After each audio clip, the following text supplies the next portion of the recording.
Hello, hello. Welcome back to Stories Lived, Stories Told for another mini-sode.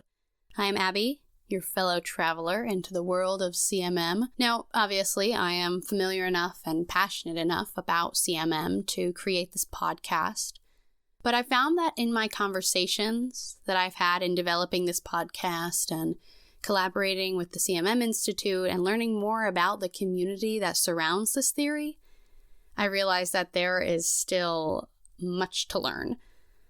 I have to admit that I felt a little bit of imposter syndrome coming on because I'm surrounded by people who have been using CMM and talking and thinking about CMM for much longer than I have. But I recognize that there really is no need for that. And I'm trying to remind myself of that always, because the truth is that CMM itself is and has been evolving since the 1970s. The theory itself is even learning as it goes. So surely we can let ourselves do the same. Over the course of this podcast, my real hope is that we can let more and more aspects of CMM reveal themselves to us as they come up in our lives. CMM is just full of new things to learn. This makes me so excited for the rest of our episodes because I think it is impossible to run out of things to talk about with this theory. Everyone that I have met talks about it a little differently. And that is part of what makes it so special. Like Dr. Barbara McKay said in our last episode, it's about being CMM-ish.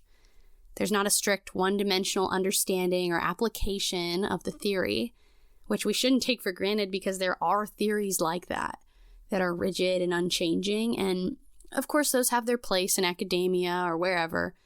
But CMM is able to be so expansive because it is the way it is.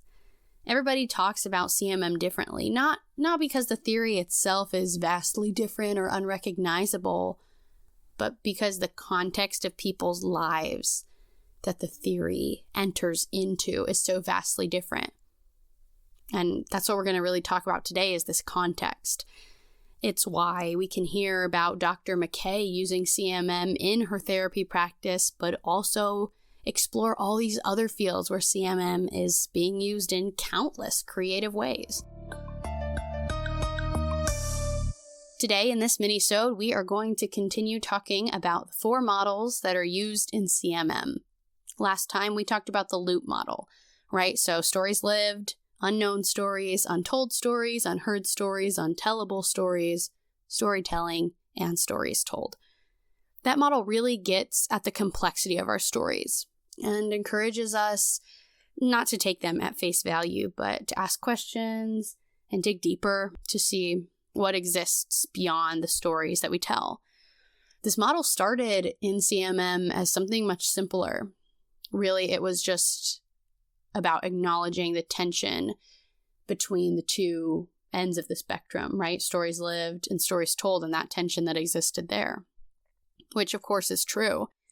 But in adding the layers of all those stories that we don't see is what makes it so much richer. Today we're moving on to the DAISY model, though. This model does something similar to the loop model because it's also about establishing some context, putting together all the pieces that make up a single utterance or person or situation. So think about drawing a daisy on a piece of paper. Unless you are some incredible artist, then you probably drew a circle and a bunch of petals around it, right? Well, that's the daisy model. Real simple. In the daisy model, the circle or the center of the daisy is what is seen. For example, if I was going to make a daisy model around myself, then I would put Abbie in the center of the daisy. You can also have a daisy center around an interaction, a conversation, or even a single statement. Whatever the center of the daisy is, all the petals of the daisy then represent these kind of unseen parts. They represent all the factors that influence the center. That could include previous conversations or beliefs or other people that have had influence that might have led up to that center being what it is. So if I, Abbie, am the center of the daisy, then some of the petals might be my family of origin, or the friends that I had growing up, the education I got, the religion I grew up with, the messages that I got about things like my gender or my intelligence, my talents, my goals, things I should value. The list goes on and on. In her book, Compassionate Communicating Because Moments Matter, Kim Pierce explains that the goal of the DAISY model is to better understand the larger system of which the event and participants are a part, and to experience mystery, compassion, and humility about the complexity of our social worlds. So obviously we have the visual of the daisy with all the petals representing the various layers and elements, because that's visually effective and easy enough to draw out. But I want to think about this model a little deeper. I see it like this. Think of a flower, a real flower this time, a daisy. All you see is the head of the flower, the part with the petals, the stem, maybe some leaves, but there's so much that we don't see. All that exists within the stem of the flower, within the leaves, or beneath the surface and the roots, the head of the flower does not exist on its own, right? It's part of a much bigger system working to keep it alive. The sun, the water, the soil, the weeds that crowd it out, the roots that reach way down into the earth, the insects that pollinate it or come to eat the leaves even, all of it is needed to maintain the flower. The same way that we can't take a flower, or any kind of plant for that matter, at face value is the same reason we can't take our interactions with others at face value. If we could, then it wouldn't be so hard for me to keep plants alive, right? There's skill involved there because you have to have a better understanding of all of these inner working systems. That's why some people are good at tending to gardens or taking care of flowers and other plants, because those are the people that recognize the care that the plants require and have put in the time to understand it and know what the plant needs. We should be taking care of our interactions, of our social worlds and the people in them with just as much attention and tenderness as we do in taking care of plants. After all, we are all just living things, right? We need a lot of the same things. When I talked to Dr. Barbara McKay, I asked her to break down the DAISY model in her own words. Here's how she explains it. The DAISY model, used to call it the atomic model. The DAISY model. The DAISY model, it's primarily an analytic tool for inviting clients into a more complex understanding of their relationships. The DAISY model is about the socialized self. Usually in the center, we've got a speech act. So I might say, women need to stand up.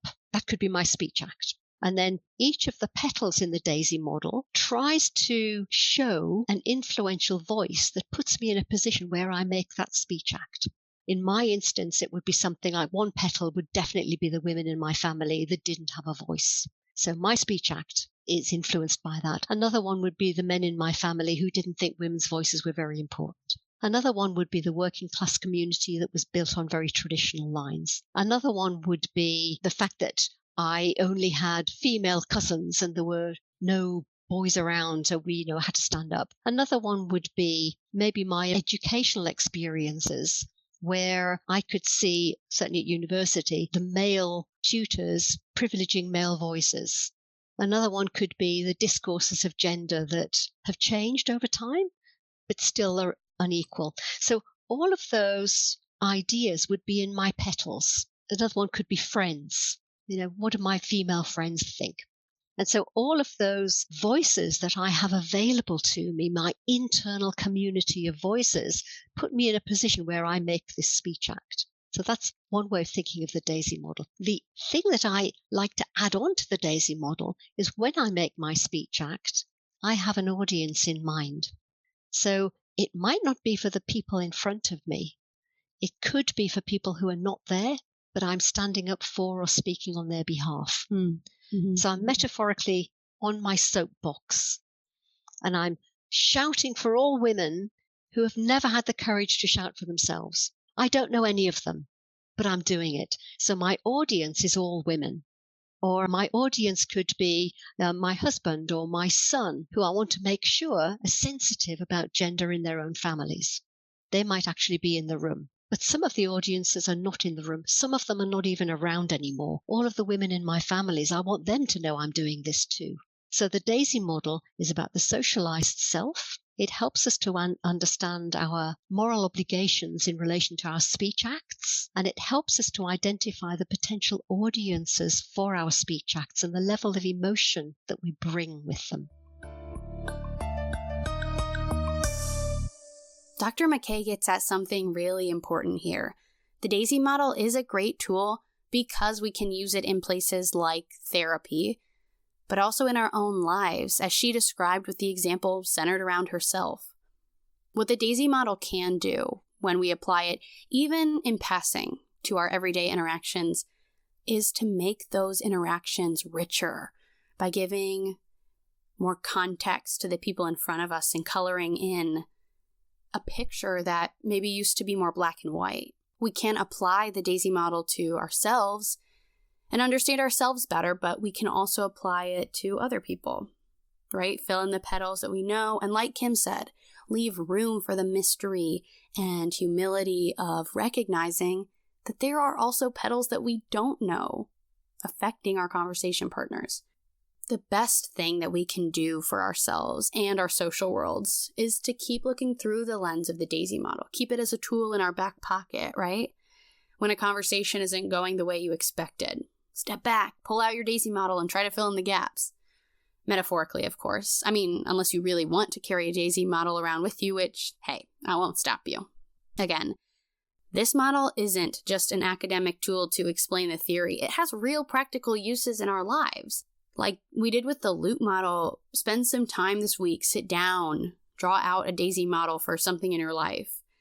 I think it's especially good for looking back on the interactions that didn't go the way we wanted or expected, or interactions that didn't make us feel good, that didn't inspire connection, but rather disconnection. It's those moments where our expectations didn't align with reality, or what we wanted to create didn't align with what we actually created, where there's those discrepancies. We can better understand those discrepancies, those gaps, by using the DAISY model. So look back on your interactions using the DAISY model to see what happened. Fill in the blanks and find more answers in the context. And let me tell you, we love context. Next time, we're going to get into another model used by CMM and hopefully come up with some more tools to add to our already growing CMM tool belt. Thanks for joining me today on Stories Lived, Stories Told. I'll see you next time.